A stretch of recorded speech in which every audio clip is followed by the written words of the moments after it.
الحمد لله والصلاة والسلام على رسول الله اما بعد. امام بخاری رحمت الله علیه و روایت نقل کړی دی او خپل کتاب صحیح بخاری کې 247 نمبر حدیث دی. براء ابن عازب رضی الله تعالی عنه فرمای وی ما ته رسول الله صلی الله علیه وسلم او فرمایل کله چې ته ودکیږي نو د ټولو نه اول او دس اوکا په کامله طریقه باندې او بیا په خی ډډه باندې سمله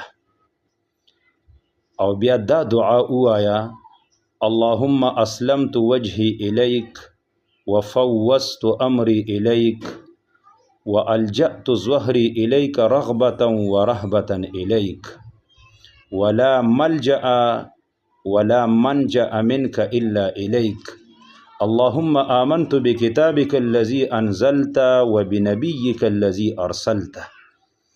او بیا راته ویلي چې دا دعا چې ته وې نو دا د ټولو دعاګانو اخر ته وګرځوه، یعنی کم نور چې د خوب اسکار دي د هغې نه اخر ته دا دعا ووایه.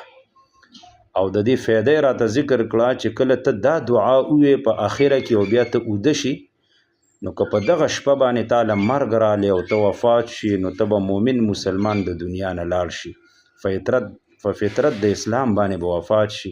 نو ګوره دا څومره د زیری او د خوشحالۍ خبره ده.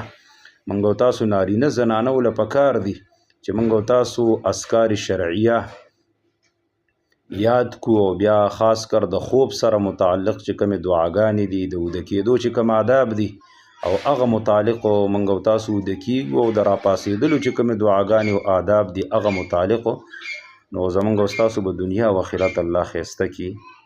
والله اعلم. هذا وبالله التوفیق.